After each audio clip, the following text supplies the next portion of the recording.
나라 어떻게 엄마한테 그럴 수가 있니? 어떻게 그럴 수가 있어? 네 딸 결혼식인데 왜 안 와? 10년 만에 걸려온 친구의 전화에 김영숙은 귀를 의심했습니다. 결혼식이라니? 은주가 결혼을 한다고? 그것도 오늘? 영숙은 급히 강남 호텔로 달려갔습니다. 화려한 예식장에는 많은 하객들이 있었지만 정작 신부의 어머니인 자신은 초대받지 못했어요. 더욱 충격적인 것은 사회자의 멘트였습니다. 신부 김은주 씨의 어머니는 몇 년 전 하늘나라로 가셨습니다. 지금 하늘에서 딸의 결혼을 축복해주고 계실 거예요. 영숙은 몸이 굳어졌어요.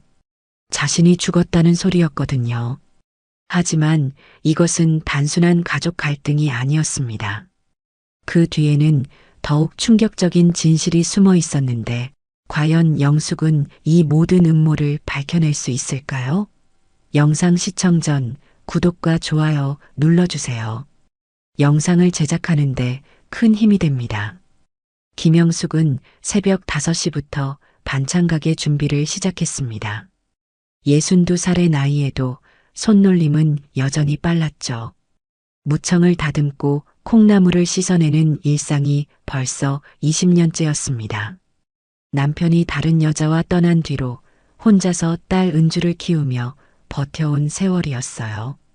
그때는 은주가 대학에 갈 때까지만 견디면 된다고 생각했는데 지금 와서 보니 그게 시작이었습니다. 은주가 대학에 들어간 뒤부터 연락이 뜸해졌거든요. 처음에는 공부가 바쁘다고 이해했습니다. 그런데 졸업하고 취업한 뒤에도 마찬가지였어요. 한 달에 한 번 안부 전화가 고작이었죠. 영숙은 시장에서 반찬 가게를 운영하며 하루하루를 버텨왔습니다. 새벽 장보기부터 시작해서 밤늦게 정리하는 일까지 쉴 틈이 없는 하루였어요. 그래도 은주가 어릴 때는 보람이 있었습니다. 학교에서 돌아온 딸이 어머니 나왔어요? 하며 반가워했던 기억이 아직도 생생했거든요. 은주는 어머니가 만든 계란말이를 제일 좋아했습니다. 친구들 앞에서도 우리 어머니 요리가 제일 맛있다고 자랑하곤 했죠. 그런 딸이 언제부터인가 어머니를 부끄러워하기 시작했어요. 고등학교 때부터였던 것 같습니다. 친구들이 놀러 오면 반찬 가게 일하는 어머니 이야기는 하지 않았거든요. 대학에 들어가면서는 아예 집에 친구를 데려오지도 않았습니다. 어머니 일을 창피해하는 게 분명했어요. 영숙은 그런 딸의 마음을 이해하려고 노력했습니다. 젊은 시절에는 체면도 중요하고 친구들 시선도 신경 쓰이는 법이니까요. 하지만 시간이 지날수록 은주는 더욱 멀어져만 갔습니다. 영숙은 오늘도 휴대폰을 들여다보며 한숨을 내쉬었습니다. 은주에게서 온 마지막 문자가 벌써 보름 전이었어요. 단순히 용돈 보내달라는 내용이었죠. 어머니 다음 주까지 급한 일이 있어서 50만 원만 보내주세요. 그게 전부였습니다.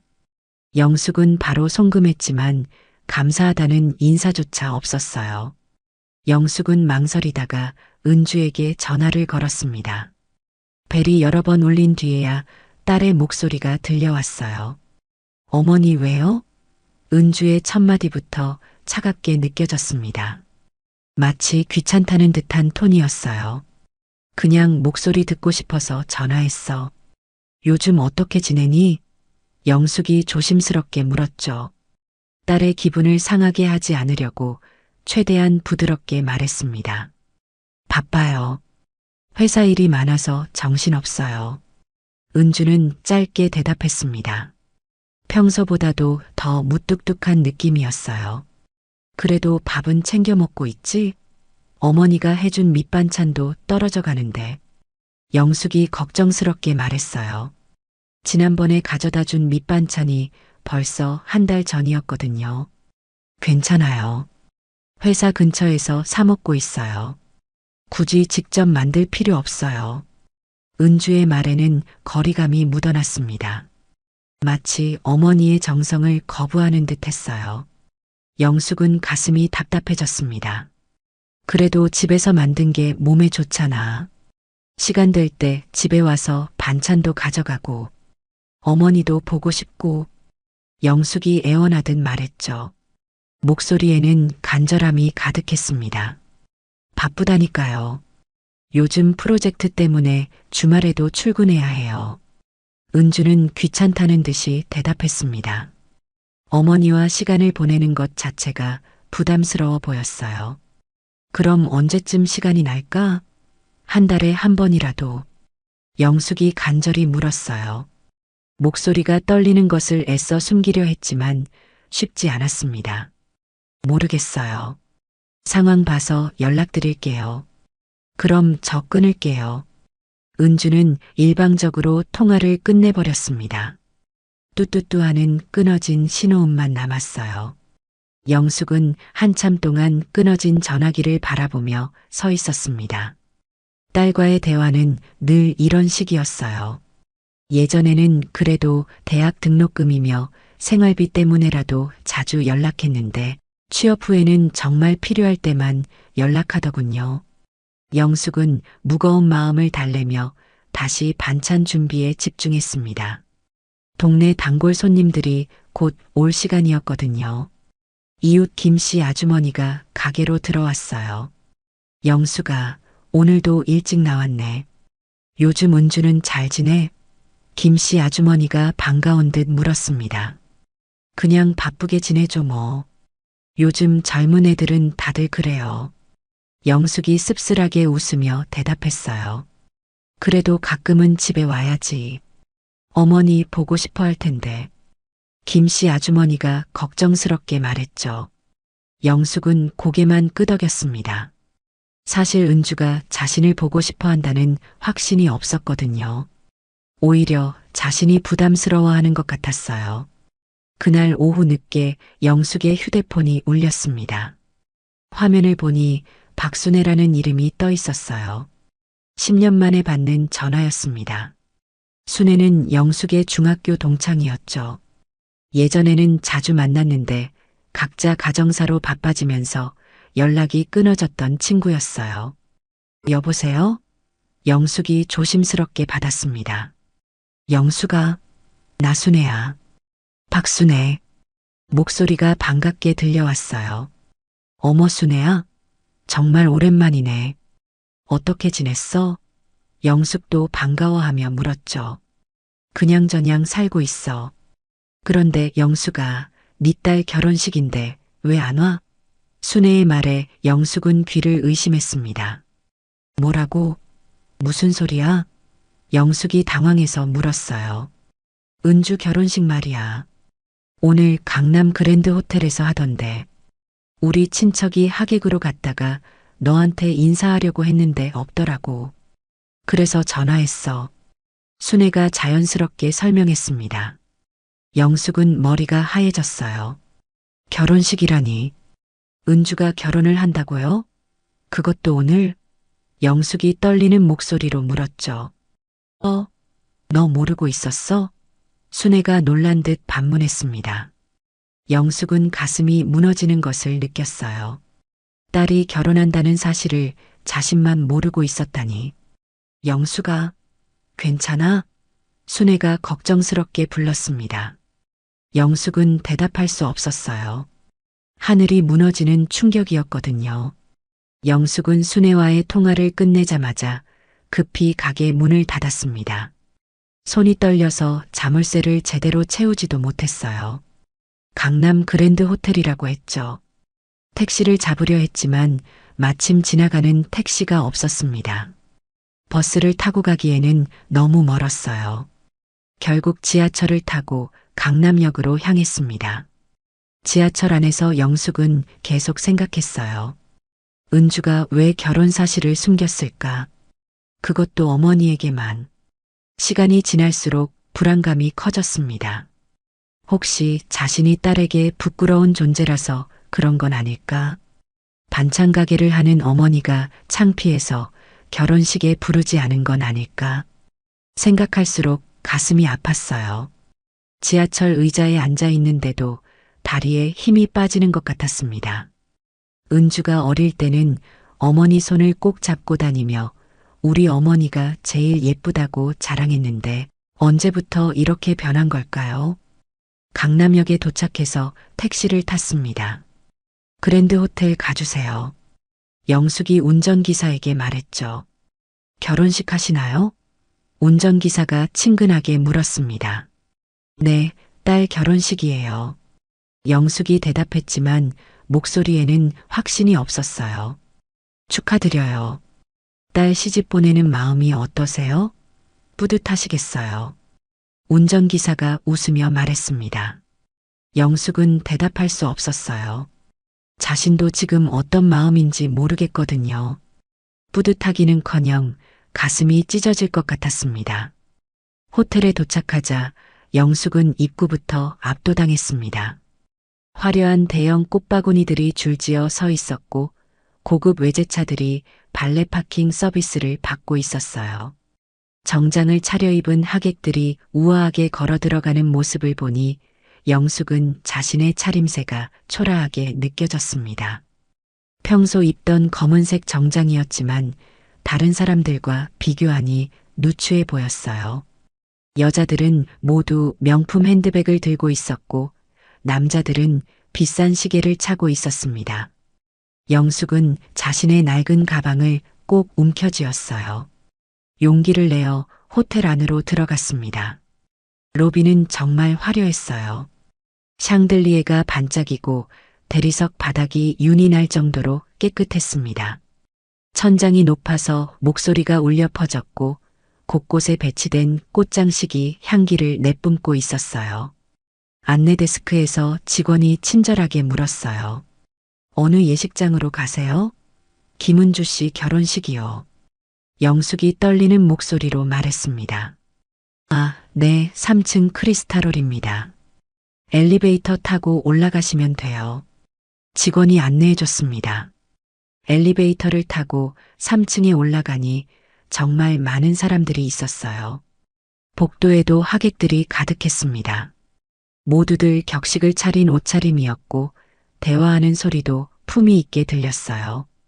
예식장 입구에는 신랑 신부 사진이 크게 걸려 있었습니다. 은주의 웨딩드레스 입은 모습을 보니 영숙의 눈에 눈물이 맺혔어요. 이렇게 예쁜 모습을 왜 어머니에게 보여주지 않았을까?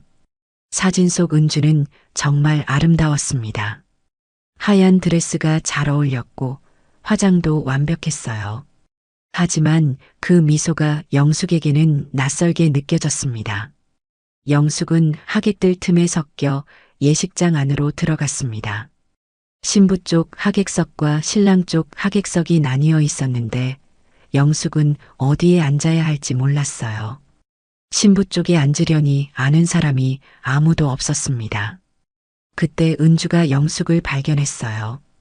딸의 얼굴이 순간 얼어붙었습니다. 눈이 마주친 순간 은주의 표정에는 당황과 함께 뭔가 다른 감정이 스쳤어요. 부끄러움일까요? 아니면 원망일까요?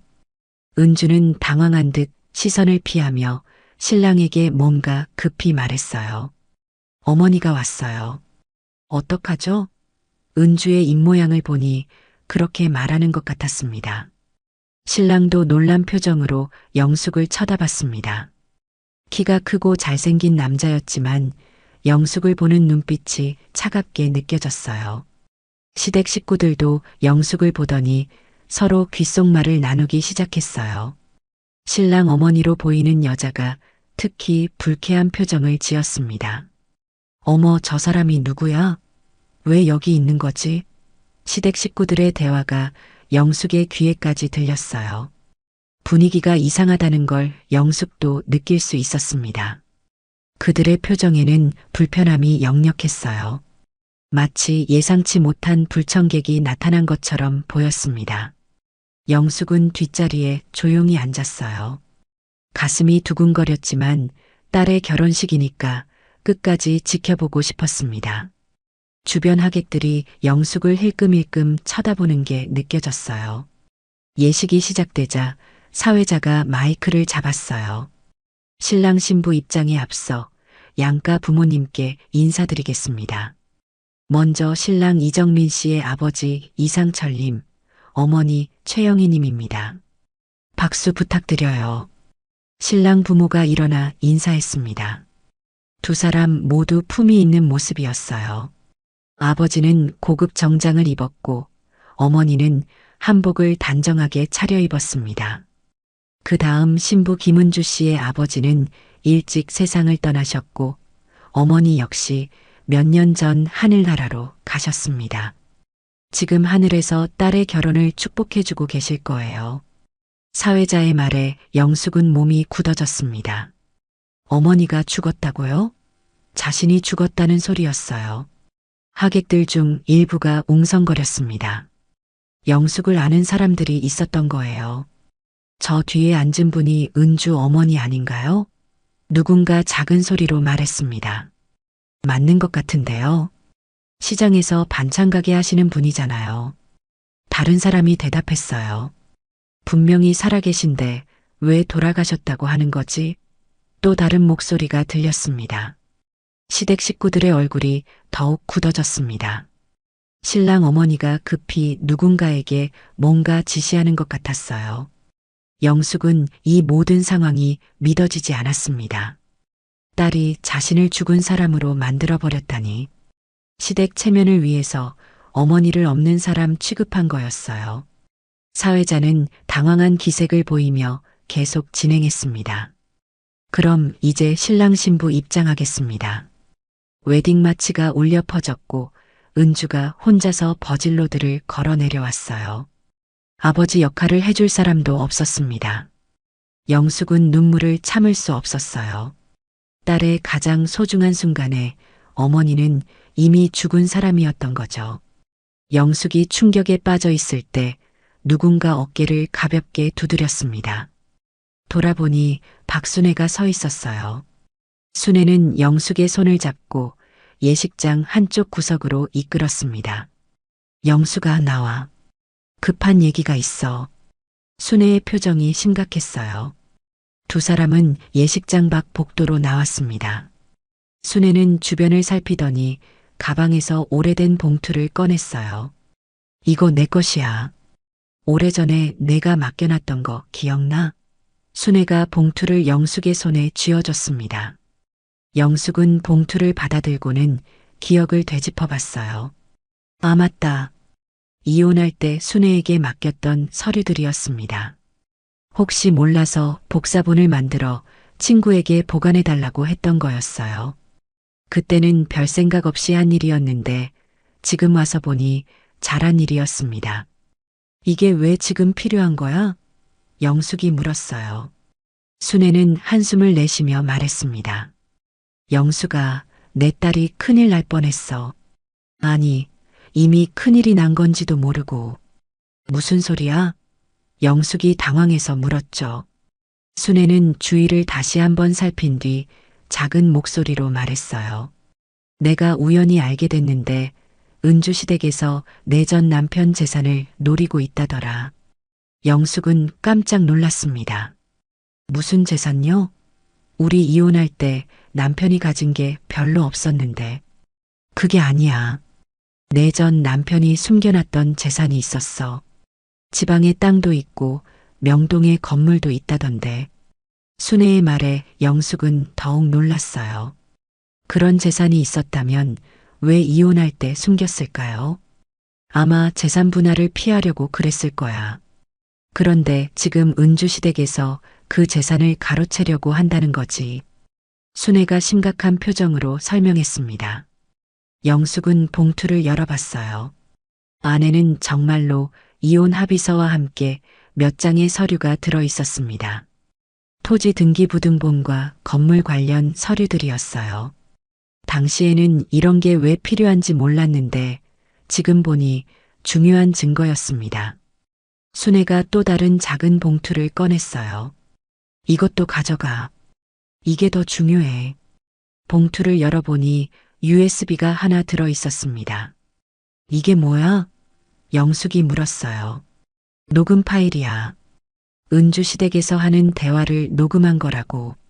누가 녹음한 거야? 영숙이 놀라며 물었죠. 내가 아는 사람이 우연히 듣게 됐대. 시댁 식구들이 카페에서 대화하는 걸 옆 테이블에서 들었다나 뭐라나. 워낙 노골적으로 얘기해서 의심스러워 녹음했다고 하더라고. 순애가 작은 목소리로 설명했습니다. 영숙은 USB를 들여다봤어요. 이 작은 것 안에 무슨 내용이 들어있을까요? 들어봤어? 어떤 내용인데? 영숙이 궁금해서 물었습니다. 나도 들어봤는데 정말 놀랐어. 시댁에서 은주를 이용해서 재산을 차지하려는 계획을 구체적으로 얘기하고 있더라고. 심지어 내가 죽었다고 속이는 것도 그 계획의 일부였어. 순애의 말에 영숙은 온몸에 소름이 돋았습니다. 정말요? 어머니를 죽었다고 하는 것도 계획이었다고요? 그래. 장모가 살아있으면 재산 상속에 문제가 될 수 있으니까 아예 없는 걸로 치자고 했다던데. 정말 무서운 사람들이야. 순애가 고개를 저으며 말했어요. 영숙은 분노가 치밀어 올랐습니다. 딸을 이용해서 재산을 가로채려 한다니. 그것도 어머니를 죽은 사람 취급하면서 말이에요. 그럼 은주도 알고 있는 거야? 영숙이 떨리는 목소리로 물었습니다. 그건 잘 모르겠어. 은주가 어디까지 알고 있는지는. 하지만 분명한 건 시댁에서 은주를 속이고 있다는 거지. 순애가 안타까운 표정으로 말했어요. 영숙은 머릿속이 복잡해졌습니다. 은주가 정말 모르고 있는 걸까요? 아니면 알고도 모른 척하는 걸까요? 어느 쪽이든 상처였어요. 영숙아, 이제 어떻게 할 거야? 그냥 당하고만 있을 거야? 순애가 걱정스럽게 물었습니다. 영숙은 손에 든 서류와 USB를 바라봤어요. 이것들이 자신의 권리를 지켜줄 무기가 될 수 있을까요? 모르겠어. 어떻게 해야 할지. 영숙이 한숨을 내쉬며 말했습니다. 그러게. 참 어려운 상황이야. 하지만 적어도 증거는 있으니까 다행이지. 순애가 영숙의 어깨를 두드려줬어요. 그때 예식장에서 소란스러운 소리가 들려왔습니다. 두 사람은 급히 예식장으로 들어갔어요. 신랑 측 친척으로 보이는 남자가 술에 취해 큰 소리로 떠들고 있었습니다. 야, 이정민아, 네가 정말 복 터진 거야. 장인어른 재산까지 다 차지하게 생겼잖아. 그 남자가 신랑에게 소리쳤어요. 신랑은 당황해서 삼촌을 말렸습니다. 삼촌, 조용히 하세요. 여기가 어딘데 그러세요? 아, 뭐가 조용히야. 명동 건물에 지방 땅까지 대박이지. 장모는 죽은 걸로 치고 우리가 다 관리하면 되는 거고. 술 취한 남자는 계속 큰 소리로 말했습니다. 하객들이 웅성거리기 시작했어요. 영숙은 그 순간 모든 걸 이해했습니다. 정말로 자신의 재산을 노리고 있었던 거예요. 순애가 영숙의 팔을 꼭 잡았습니다. 들었지? 저 사람이 직접 실토하고 있잖아. 영숙은 손에 든 증거들을 꼭 쥐었어요. 이제 더 이상 당하고만 있을 수 없었습니다. 진실을 밝혀야 할 때가 온 거였어요. 술 취한 남자의 말에 예식장 분위기가 급격히 나빠졌습니다. 신랑 가족들이 당황해서 그 남자를 말리려 했지만 이미 늦었어요. 하객들 사이에서 수군거리는 소리가 점점 커졌습니다. 명동 건물이라니 그게 뭔 소리야? 누군가 작은 소리로 물었어요. 장모가 죽었다고 하지 않았나? 다른 사람이 대답했습니다. 그런데 저기 뒤에 앉아 계신 분이 은주 어머니잖아요. 또 다른 목소리가 들렸어요. 신랑 어머니 최영희의 얼굴이 새하얗게 변했습니다. 삼촌, 정신 차리세요. 여기가 어딘데 그런 소리를 해요. 최영희가 다급하게 술 취한 남자를 잡아 끌었어요. 하지만 그 남자는 비틀거리며 더욱 큰 소리로 떠들기 시작했습니다. 야, 뭐가 문제야? 사실대로 얘기하는 건데. 그 땅이 얼마나 비싼지 알아? 평당 몇백만 원짜리야. 개발되면 몇 배는 오를 거라고. 술 취한 남자는 여전히 큰 소리로 떠들었습니다. 영숙은 그 말을 들으며 순애가 준 서류를 꺼내 들여다봤어요. 정말로 지방 토지 관련 서류가 있었습니다. 위치를 자세히 보니 신도시 개발 예정 지역이었어요. 가격이 상당히 오를 만한 곳이었죠. 또 명동 건물 관련 서류도 있었는데 3층짜리 상가 건물이었습니다. 임대료만 해도 월 수천만 원은 나올 것 같았어요. 이런 재산이 있었다는 걸 왜 몰랐을까요? 이혼할 때 남편이 철저히 숨겨뒀던 거였어요. 당시 남편은 사업이 어렵다며 재산이 별로 없다고 했었는데 알고 보니 거짓말이었던 거죠. 순애가 영숙의 귀에 속삭였습니다. 저 사람 말 들어봐. 계속 중요한 얘기를 하고 있어. 영숙은 귀를 기울였어요. 술 취한 남자가 계속 떠들고 있었습니다. 장인어른이 일찍 돌아가셔서 다행이야. 살아계셨으면 재산 정리가 복잡했을 텐데. 이제 장모까지 없다고 하니까 깔끔하게 정리되는 거지. 남자의 말에 영숙은 소름이 돋았어요. 자신을 죽은 사람 취급하는 것도 모자라 그것을 다행이라고 말하다니. 신랑 이정민이 얼굴을 붉히며 삼촌을 제지했어요. 삼촌 정말 그만하세요. 술 드시고 무슨 소리예요. 사람들이 다 듣고 있잖아요. 아니야 정민아. 이건 정말 중요한 일이라고. 그 재산을 제대로 관리해야 우리 가문이 더 번창하는 거야. 어머니도 그렇게 말씀하셨잖아. 술 취한 남자는 신랑의 제지도 무시하고 계속 말했습니다. 최영희가 그렇게 말했다는 건 정말 계획적이었다는 뜻이었어요. 영숙은 이 모든 상황이 믿어지지 않았어요. 자신이 모르는 사이에 이런 일들이 벌어지고 있었다니. 딸의 결혼 뒤에 이런 계산이 숨어 있었던 거였습니다. 하객들의 웅성거림이 더욱 커졌어요. 저 뒤에 계신 분이 정말 은주 어머니 맞나요? 어떤 아주머니가 물었습니다. 맞아요. 시장에서 반찬 가게 하시는 분이에요. 전에 몇 번 봤어요. 다른 사람이 확신하며 대답했어요. 그런데 왜 돌아가셨다고 했을까요? 이상하네요. 또 다른 목소리가 들렸습니다. 뭔가 수상해요. 재산 문제가 있나 봐요. 누군가 추측하며 말했어요. 신랑 측 가족들이 더욱 당황했어요. 특히 신랑 아버지 이상철이 급히 나서서 상황을 수습하려 했습니다. 여러분 죄송합니다. 저희 친척이 술을 너무 많이 드셔서 실언을 했네요. 신경 쓰지 마시고 예식 계속 진행하겠습니다. 이상철이 사회자에게 눈짓을 보냈어요. 사회자도 당황한 기색이 역력했습니다. 어떻게 진행해야 할지 모르겠다는 표정이었어요. 하지만 술 취한 남자는 여전히 입을 다물지 않았습니다. 야, 뭐가 실언이야. 사실인데. 장모 죽은 걸로 치고 재산 정리하기로 했잖아. 너희들이 그러자고 했으면서 어머니도 동의했다고 했잖아. 그 말에 이상철의 얼굴이 굳어졌어요. 최영희도 마찬가지였습니다. 두 사람 모두 이제 변명할 수 없다는 걸 알고 있는 것 같았어요. 영숙은 손에 든 USB를 바라봤습니다.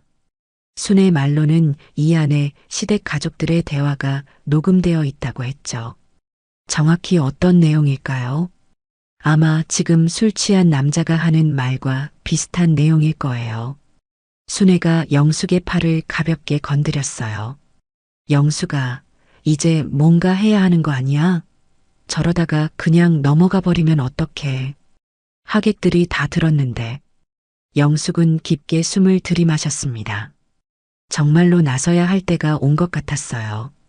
더 이상 당하고만 있을 수는 없었습니다. 딸도 지켜야 하고 자신의 권리도 찾아야 했어요. 영숙은 자리에서 천천히 일어났어요. 하객들의 시선이 영숙에게 집중됐습니다. 은주가 단상에서 어머니를 바라봤는데 얼굴이 창백해져 있었어요. 어머니가 뭔가 하려는 걸 알고 있는 것 같았습니다. 영숙은 한 발 한 발 단상 쪽으로 걸어갔습니다. 손에는 서류와 USB를 꼭 쥐고 있었어요. 걸음마다 예식장이 더욱 조용해졌습니다. 사회자가 당황해서 물었습니다. 어디로 가시는 거예요? 예식 진행 중인데요. 영숙은 대답하지 않고 계속 걸었어요. 하객들이 모두 영숙을 바라봤습니다. 예식장 분위기가 완전히 바뀌었어요. 신랑 가족들이 긴장한 표정으로 영숙을 지켜봤습니다. 특히 최영희의 얼굴에는 두려움이 역력했어요. 자신들의 계획이 드러날까봐 무서워하는 것 같았습니다. 영숙이 단상 앞에 섰을 때 은주가 작은 소리로 말했습니다. 어머니, 제발. 하지만 영숙은 멈추지 않았어요. 이제 진실을 말할 때가 됐다고 생각했습니다. 더 이상 숨길 이유도 없었고 숨겨서도 안 되는 일이었어요. 여러분, 제가 할 말이 있습니다. 영숙이 떨리는 목소리로 말문을 열었어요. 사회자가 마이크를 영숙에게 건네주려 했지만 신랑 아버지가 막아섰습니다. 잠깐만요. 예식 진행에 차질이 생기는데요. 이상철이 당황해서 말했어요. 영숙은 마이크 없이도 큰 소리로 말했습니다. 저는 김은주의 어머니 김영숙입니다. 살아있는 어머니예요. 영숙의 말에 예식장이 술렁였어요. 그리고 저에게는 여러분이 알아야 할 진실이 있습니다. 영숙이 손에 든 서류를 들어보였어요. 이것은 제 전 남편의 재산 관련 서류들입니다. 그리고 이것은 영숙이 USB를 꺼내 보였어요. 오늘 일어난 일들의 진실이 담긴 증거입니다. 하객들이 웅성거렸고 신랑 가족들의 얼굴이 더욱 굳어졌어요. 영숙은 떨리는 손으로 서류를 펼쳐들었습니다. 예식장이 조용해진 가운데 영숙의 목소리만 울려 퍼졌어요. 이 서류는 제 전 남편 김철수의 재산 목록입니다. 이혼할 당시 숨겨졌던 재산들이죠. 영숙이 서류를 하나씩 보여주며 설명했어요. 지방 토지 10여 필지와 명동 상가 건물, 그리고 여러 개의 예금 계좌가 적혀 있었습니다. 하객들이 웅성거리기 시작했어요. 이 모든 재산의 상속권은 제 딸 은주에게 있습니다. 하지만 누군가는 저를 죽은 사람으로 만들어서 이 재산을 가로채려 했어요. 영숙의 말에 신랑 가족들의 얼굴이 더욱 굳어졌습니다. 이상철이 급히 나섰어요. 잠깐만요. 무슨 근거로 그런 말씀을 하시는 거예요? 오해가 있는 것 같은데. 영숙은 USB를 꺼내 들었습니다. 근거가 여기 있어요. 여러분이 직접 들어보시죠. 영숙이 주변을 둘러보니 예식장 한쪽에 음향 장비가 있었어요. 사회자에게 부탁해서 USB를 연결했습니다. 잠깐, 그게 뭔지도 모르는데 함부로. 최영희가 당황해서 말렸지만 이미 늦었어요. 음향 장비에서 선명한 목소리가 흘러나왔습니다. 이상철의 목소리였어요. 장모는 죽은 걸로 치자. 어차피 시장에서 반찬 가게나 하는 사람이잖아. 우리 체면에도 안 맞고. 녹음 파일에서 이상철의 목소리가 또렷하게 들렸어요. 예식장이 순식간에 술렁였습니다. 최영희의 목소리도 이어졌어요. 맞아요. 그래야 재산 문제도 깔끔하게 정리되고 은주한테는 어머니가 편찮으시다가 돌아가셨다고 하면 돼요. 하객들이 놀라는 소리를 내기 시작했어요. 어머, 저게 무슨 소리야? 누군가 큰 소리로 말했습니다. 정말 계획적이었네요. 다른 사람이 혀를 찼어요. 녹음은 계속 이어졌습니다. 이상철의 목소리가 다시 들렸어요. 재산은 안전하게 우리가 관리해야 해. 은주는 어차피 우리 며느리가 될 거니까 결국 우리 것이나 마찬가지지. 그 말에 하객들이 완전히 술렁거리기 시작했어요. 이게 뭔 소리예요? 사기 아니에요? 누군가 분노에 찬 목소리로 외쳤습니다. 녹음 파일에서 최영희의 목소리가 또 나왔어요. 명동 건물 임대료만 해도 월 3천만 원은 나올 거예요. 그걸 우리가 관리하면 얼마나 좋겠어요. 은주는 그런 것까지 신경 쓸 필요 없고 하객들의 분노가 점점 커졌어요. 정말 악질이네요. 어떻게 이런 일을. 저게 정말 신랑 부모 목소리예요? 목소리들이 사방에서 들려왔습니다. 신랑 이정민의 얼굴이 새하얗게 변했어요. 아버지, 어머니, 이게 진짜예요? 정민이 떨리는 목소리로 물었습니다. 이상철과 최영희는 대답할 수 없었어요. 녹음 파일의 목소리가 너무 선명했거든요. 부정할 수도 없는 상황이었습니다. 은주가 단상에서 비틀거렸어요. 얼굴이 창백해져서 지금이라도 쓰러질 것 같았습니다. 시어머니, 시아버지, 이게 정말이에요? 제가 어머니 죽었다고 거짓말한 게 이런 이유 때문이었어요? 은주가 떨리는 목소리로 물었습니다. 최영희가 변명하려 했어요. 은주야, 이건 오해야. 우리가 너를 위해서. 아니에요. 은주가 소리쳤어요. 어머니를 위해서가 아니라 재산을 위해서였잖아요. 예식장이 완전히 아수라장이 되었습니다. 하객들이 일어나서 웅성거렸고 일부는 분노에 찬 목소리로 신랑 가족을 비난했어요. 이런 가족과 결혼하라고 했다고요? 신부가 너무 불쌍해요. 누군가 큰 소리로 말했습니다. 당장 경찰에 신고해야 해요. 사기죄 아니에요? 다른 사람이 외쳤어요. 은주가 웨딩드레스를 입은 채로 주저앉았습니다. 온몸이 떨리고 있었어요. 제가 어머니한테 어떤 짓을 한 거예요? 어머니를 죽은 사람 취급하고. 은주가 울먹이며 말했습니다. 영숙은 딸의 모습을 보며 가슴이 아팠어요. 은주도 속아서 이용당한 거였구나. 정말 모르고 있었던 거였어요. 신랑 이정민도 완전히 당황했습니다. 저는 몰랐어요. 정말 몰랐어요. 부모님이 이런 계획을 세우신 줄 전혀. 정민이 은주에게 다가가려 했지만 은주는 피했어요. 몰랐다고요? 저보고 어머니 돌아가셨다고 거짓말하라고 한 것도 몰랐다고요? 은주가 분노에 찬 목소리로 말했습니다. 하객들 중 일부가 스마트폰으로 상황을 촬영하기 시작했어요. 이런 상황이 SNS에 퍼지는 건 시간 문제였습니다. 이상철이 급히 나섰어요. 여러분, 잠깐만요. 이건 오해입니다. 녹음 파일이 조작된 것일 수도. 조작이라고요? 그럼 목소리까지 똑같이 조작했다는 거예요? 영숙이 분노에 찬 목소리로 반박했어요. 여기 계신 분들이 다 들었잖아요. 하객들도 이상철의 변명에 분노했어요. 변명하지 마세요. 녹음 파일이 너무 선명한데 뭔 조작이에요? 누군가 소리쳤습니다. 최영희도 어쩔 줄 몰라 했어요. 자신들의 계획이 완전히 들통난 상황에서 할 수 있는 말이 없었거든요. 예식장 분위기는 완전히 바뀌었습니다. 축하하러 온 하객들이 분노에 찬 군중으로 변했어요. 신랑 가족을 비난하는 목소리가 사방에서 터져나왔습니다. 영숙은 이 모든 상황을 지켜보며 착잡한 마음이었어요. 딸의 결혼식이 이렇게 망가질 줄은 몰랐지만 진실을 밝히는 것이 더 중요했습니다. 은주가 영숙을 바라봤어요. 눈에는 눈물이 가득했습니다. 어머니, 정말 죄송해요. 제가 너무 어리석었어요. 은주의 목소리에는 진심 어린 후회가 담겨 있었어요.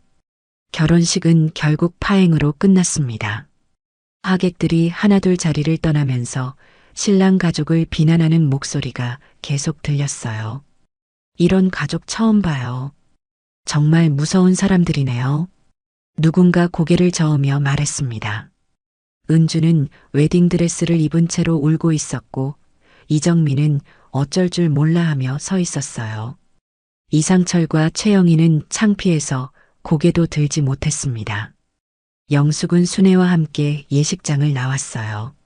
순애가 영숙의 팔을 붙잡으며 말했습니다. 영숙아, 정말 잘했어. 이제라도 진실이 밝혀져서 다행이야. 하지만 영숙의 마음은 복잡했어요.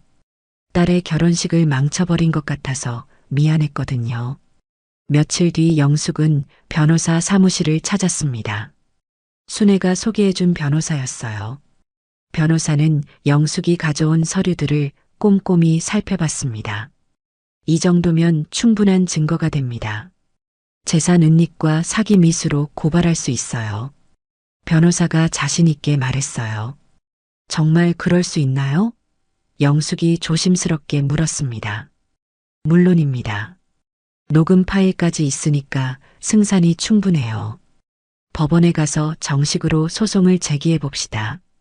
변호사가 격려해 줬어요. 일주일 뒤 법원에서 첫 번째 공판이 열렸습니다. 영숙은 변호사와 함께 법정에 출석했어요. 반대편에는 이상철과 최영희가 자신들의 변호사와 함께 앉아 있었습니다. 두 사람 모두 초췌한 모습이었어요. 재판장이 사건을 정리하며 말했습니다.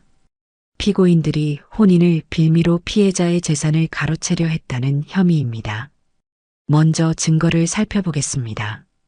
검사가 영숙이 제출한 서류들을 하나씩 설명했어요. 피해자 김영숙 씨의 전 남편이 숨겨뒀던 재산 목록입니다. 지방 토지와 명동 건물 등 상당한 가치의 재산들이죠. 법정에 있던 사람들이 웅성거렸어요. 그 다음 검사가 USB를 재생했습니다. 결혼식에서 들었던 그 녹음 파일이었어요. 이상철과 최영희의 목소리가 법정에 울려 퍼졌습니다. 장모는 죽은 걸로 치자. 어차피 시장에서 반찬 가게나 하는 사람이잖아. 녹음 파일을 들은 재판장의 표정이 굳어졌어요. 피고인들의 변호사가 반박하려 했습니다. 재판장님, 이 녹음 파일의 진위가 의심스럽습니다. 조작 가능성도 있고요. 하지만 검사가 추가 증거를 제시했어요. 음성 분석 결과 조작의 흔적이 전혀 발견되지 않았습니다. 또한 증인들의 증언도 준비되어 있습니다. 첫 번째 증인으로 결혼식에서 술에 취해 진실을 폭로했던 이상철의 동생이 증인석에 섰어요. 형님이 직접 말씀하셨습니다. 장모를 죽은 걸로 하고 재산을 관리하자고요. 저도 그 자리에 있었어요. 증인의 증언에 이상철의 얼굴이 새하얗게 변했어요. 변호사가 반대 신문을 했습니다. 술에 취한 상태에서 들은 말을 정확히 기억할 수 있나요? 아니요. 술 마시기 전에 들은 얘기예요. 형님이 며느리 데려와서 재산 문제 해결됐다고 기뻐하시더라고요. 증인이 단호하게 대답했어요. 두 번째 증인은 은주의 회사 동료였습니다. 은주가 어머니 돌아가셨다고 거짓말하는 걸 직접 들었다고 증언했어요. 은주가 결혼 준비하면서 어머니 얘기가 나올 때마다 불편해했어요. 시댁에서 어머니 돌아가셨다고 하라고 했다면서 힘들어했거든요. 회사 동료의 증언으로 은주도 피해자였다는 것이 명확해졌어요. 세 번째 증인은 녹음 파일을 제공한 사람이었습니다. 카페에서 우연히 옆 테이블 대화를 들었는데 너무 충격적이어서 녹음하게 됐다고 했어요. 재산을 가로채려는 계획을 구체적으로 얘기하고 있었어요. 심지어 웃으면서 말이죠. 증인이 붕괴하며 말했습니다. 피고인 측 변호사가 마지막 변론을 했어요. 피고인들은 단순히 가족의 체면을 위해 그런 말을 했을 뿐입니다. 실제로 재산을 가로채려는 의도는 없었어요. 하지만 검사가 반박했습니다. 녹음 파일에서 명확히 드러납니다. 재산 관리 계획까지 구체적으로 세워뒀잖아요. 이게 단순한 체면 문제라고 할 수 있나요? 재판장이 마지막으로 피고인들에게 물었습니다. 피고인들은 혐의를 인정하십니까? 이상철이 고개를 숙였어요. 죄송합니다. 욕심이 과했습니다. 최영희도 눈물을 흘리며 말했습니다. 며느리한테 미안해요. 어머니를 그렇게 대하라고 한 제가 잘못이에요. 두 사람의 자백으로 사건의 진실이 완전히 드러났어요. 재판장이 판결을 선고했습니다. 피고인들의 행위는 명백한 사기 미수에 해당합니다. 또한 타인의 재산권을 침해하려 한 중대한 범죄입니다. 이상철에게 징역 1년의 집행유예 2년, 최영희에게 징역 8개월의 집행유예 2년을 선고합니다. 또한 피해자에게 정신적 피해에 대한 손해배상금 3천만 원을 지급하라고 명령했어요. 무엇보다 중요한 것은 재산권 보호 판결이었습니다. 김영숙 씨와 딸 은주 씨의 정당한 상속권을 인정하며 해당 재산에 대한 피고인들의 어떠한 권리도 인정하지 않습니다. 재판장의 판결에 영숙은 안도의 한숨을 내쉬었어요. 법정을 나오면서 변호사가 축하해줬습니다. 완승이에요. 이제 재산도 지키고 딸과의 관계도 회복할 수 있겠네요. 영숙은 고개를 끄덕였지만 마음 한편으로는 복잡했어요. 승리했지만 딸이 상처받은 것은 어쩔 수 없었거든요. 판결이 나온 지 일주일이 지났을 때 영숙은 반찬 가게에서 평소처럼 일하고 있었습니다. 오후 늦게 가게 앞에 익숙한 그림자가 나타났어요. 은주였습니다. 딸은 한참을 망설이더니 천천히 가게 안으로 들어왔어요. 어머니, 은주가 작은 목소리로 불렀습니다. 영숙은 손에 들고 있던 국자를 내려놓았어요. 가슴이 두근거렸지만 태연한 척 했습니다. 왜 왔어? 영숙이 조심스럽게 물었어요. 은주는 대답 대신 어머니 앞에 무릎을 꿇고 앉았습니다. 어머니, 정말 죄송해요. 은주의 목소리가 떨렸어요. 영숙은 딸의 모습을 보며 가슴이 아팠습니다. 일어나. 무릎 꿇을 일까지야. 영숙이 딸을 일으키려 했지만 은주는 그대로 있었어요. 아니에요. 제가 어머니한테 어떤 짓을 했는지 알거든요. 무릎 꿇는 것도 모자라요. 은주가 눈물을 흘리며 말했습니다. 저는 정말 바보였어요. 시댁의 화려한 겉모습에 눈이 멀어서 정작 소중한 것을 잃어버렸어요. 어머니를 부정하고 창피해하고 은주의 고백에 영숙의 눈에도 눈물이 맺혔어요. 하지만 쉽게 용서할 수는 없었습니다. 너무 오랫동안 상처받았거든요. 너는 어머니가 그렇게 부끄러웠니? 반찬 가게 하는 게 그렇게 창피했어? 영숙이 쌓였던 서운함을 토해냈어요. 은주는 고개를 들지 못했습니다. 죄송해요. 정말 어리석었어요. 친구들 시선이나 신경 쓰고 겉으로 보이는 것만 중요하게 생각했어요. 은주가 흐느끼며 말했어요. 어머니가 얼마나 힘드셨을지, 얼마나 외로우셨을지 생각도 못했어요. 그때 가게 밖에서 동네 아주머니들이 지켜보고 있었어요. 김씨 아주머니가 조심스럽게 말했습니다. 영수가 딸이 잘못했다고 인정하잖아. 이제 그만 용서해줘. 박씨 아주머니도 거들었어요. 젊을 때는 다들 그래. 철없을 때가 있는 법이지. 다른 단골 손님들도 하나둘 모여들었어요. 모두들 영숙과 은주의 화해를 바라는 눈빛이었습니다. 영숙은 오랫동안 말이 없었어요. 마음속에 쌓인 원망과 서운함이 쉽게 사라지지 않았거든요. 은주가 계속 말했습니다. 어머니, 시댁에서 저를 이용했다는 걸 이제야 알았어요. 처음부터 재산이 목적이었던 거예요. 저는 정말 몰랐어요. 어머니 돌아가셨다고 거짓말하라고 했을 때도 그냥 체면 때문인 줄 알았어요. 은주의 설명에 영숙은 조금씩 마음이 풀렸어요. 딸도 피해자였다는 걸 알 수 있었거든요. 정민이는 어떻게 됐어? 영숙이 물었습니다. 헤어졌어요. 결혼은 취소했고요. 부모님이 그런 일을 계획했는데 어떻게 계속 만날 수 있겠어요? 은주가 쓸쓸하게 대답했어요. 영숙은 딸이 안쓰러웠습니다. 결혼까지 취소하고 혼자가 됐으니 얼마나 힘들까요? 그래도 잘한 일이야. 그런 가족과는 인연을 끊는 게 맞아. 영숙이 딸을 위로했어요. 은주가 고개를 들어 어머니를 바라봤습니다. 어머니, 이제 어떻게 하면 될까요? 어떻게 하면 어머니 마음을 풀 수 있을까요? 은주가 간절히 물었어요. 영숙은 한참을 생각했습니다. 그동안 얼마나 외로웠는지, 얼마나 서러웠는지 생각하니 여전히 마음이 아팠어요. 하지만 딸이 진심으로 뉘우치고 있다는 것도 느껴졌습니다. 말로는 안 돼. 행동으로 보여줘야지. 영숙이 조건을 제시했어요. 어떤 행동이요? 은주가 물었습니다. 가게 일 도와줘. 매일은 아니어도 시간 날 때마다 와서 어머니 일 거들어줘. 그리고 밥도 같이 먹고. 영숙의 말에 은주가 고개를 끄덕였어요. 네, 그렇게 할게요. 매일 퇴근하고 와서 도와드릴게요. 은주가 약속했습니다.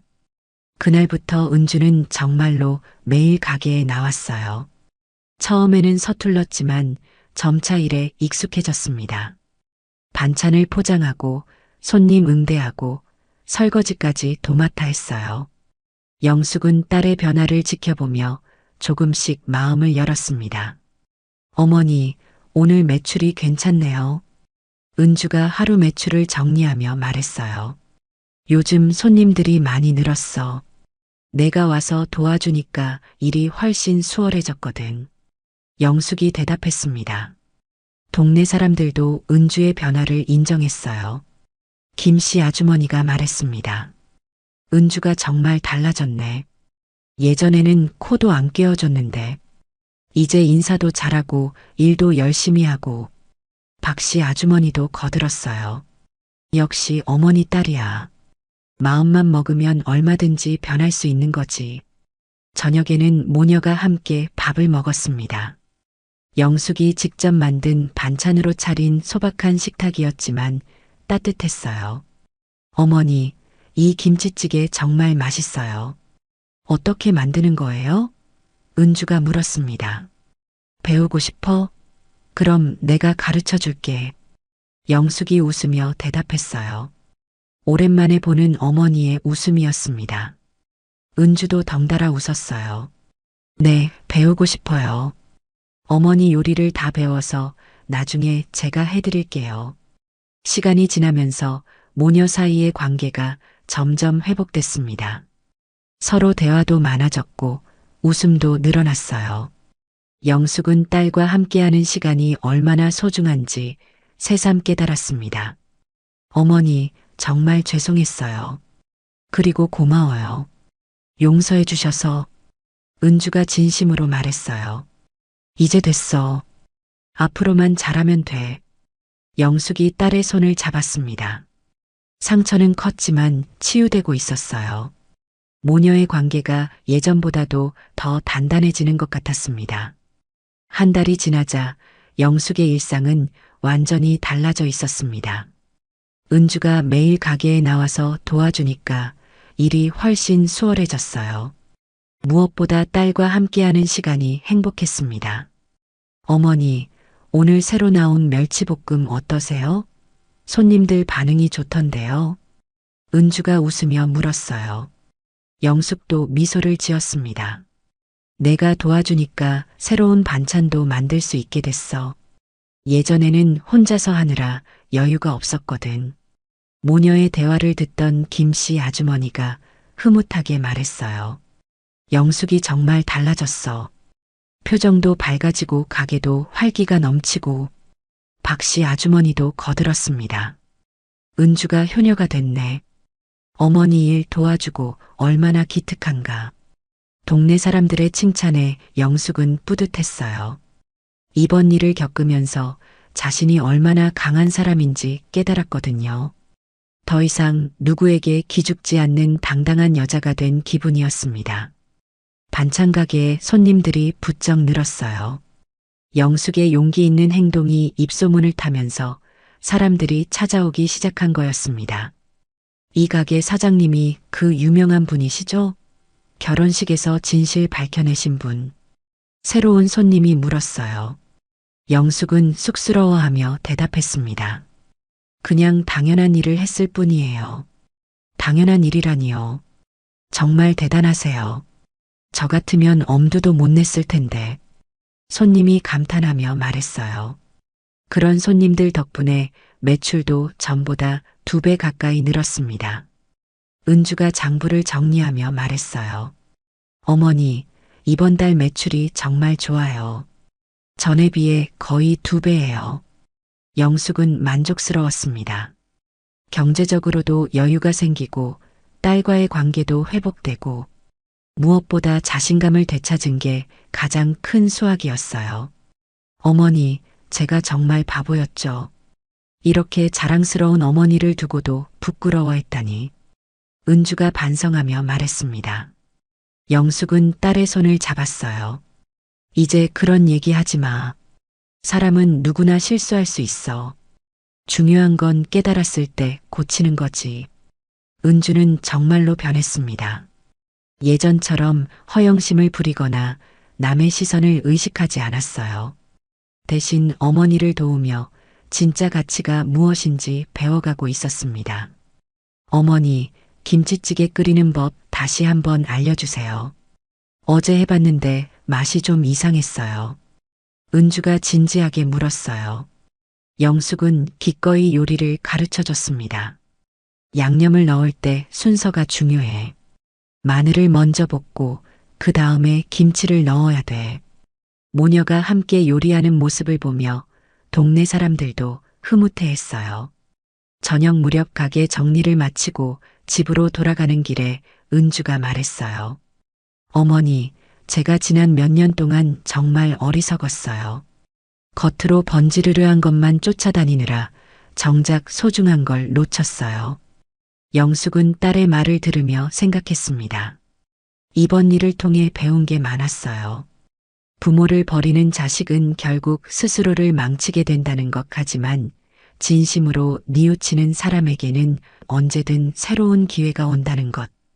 어머니, 앞으로는 절대 어머니를 실망시키지 않을게요. 평생 곁에서 모시면서 지금까지의 잘못을 갚아나갈게요. 은주가 진심으로 약속했어요. 영숙은 딸의 진심을 믿었습니다. 사람은 변할 수 있다는 걸 은주가 보여주고 있었거든요. 집에 도착해서 저녁을 먹으며 영숙이 말했어요. 은주야, 너도 이제 30인데 좋은 사람 만나서 결혼해야지. 은주가 고개를 저었습니다. 당분간은 어머니만 생각하고 살 거예요. 결혼은 나중에 하더라도 지금은 어머니가 우선이에요. 영숙은 딸의 마음이 고마웠지만 한편으로는 걱정도 됐어요. 아니야. 내 인생도 중요해. 좋은 사람 있으면 소개해줘. 이번에는 제대로 된 사람으로. 두 사람이 웃으며 대화를 나눴습니다. 예전처럼 서먹하지 않고 자연스러운 모녀의 모습이었어요. 다음 날 아침 영숙은 가게에서 벽에 걸린 달력을 보고 있었습니다. 다음 달 15일에 빨간 동그라미가 쳐져 있었어요. 순애의 손녀 결혼식 날짜였습니다. 순애가 며칠 전에 전화로 꼭 와달라고 부탁했었죠. 어머니, 뭘 그렇게 보세요? 은주가 물었어요. 다음 달에 순애 이모 손녀 결혼식이 있어. 가야겠네. 영숙이 대답했습니다. 저도 같이 가도 될까요? 순애 이모한테 인사드리고 싶어요. 은주가 부탁했어요. 영숙은 고개를 끄덕였습니다. 그래, 같이 가자. 순애도 너 보면 좋아할 거야. 영숙은 달력을 보며 생각했어요. 이번에는 정말 축하받는 결혼식이 되기를 바란다고. 자신이 겪은 일 같은 불행한 일은 없기를 바랐습니다. 그때 가게로 새로운 손님이 들어왔어요. 중년 여성이었는데 표정이 어둡고 무거웠습니다. 혹시 여기 사장님이세요? 그 유명하신 분? 여자가 조심스럽게 물었어요. 네, 그런데요. 영숙이 대답했습니다. 저도 비슷한 일을 겪고 있어서요. 조언을 구하고 싶어서 왔어요. 우리 며느리가 시댁편에만 서서 저를 무시하는데. 여자가 하소연하기 시작했어요. 영숙은 그 여자의 이야기를 들으며 생각했습니다. 세상에는 자신과 비슷한 고민을 가진 사람들이 정말 많구나. 앞으로도 이런 사람들을 도울 일이 많을 것 같았어요. 일단 앉으세요. 차라도 한 잔 드시면서 얘기해봐요. 영숙이 따뜻하게 말했습니다. 은주도 옆에서 차를 우려주었어요. 영숙은 이제 확신했습니다. 자신의 경험이 다른 사람들에게도 도움이 될 수 있다는 것을. 앞으로도 당당하게 살아가면서 어려움에 처한 사람들을 도울 거라고 다짐했어요. 오늘 이야기가 좋으셨다면 구독과 댓글, 알람 설정 잊지 마시고 소중한 댓글 하나가 정말 큰 힘이 됩니다. 시청해 주셔서 진심으로 감사드립니다.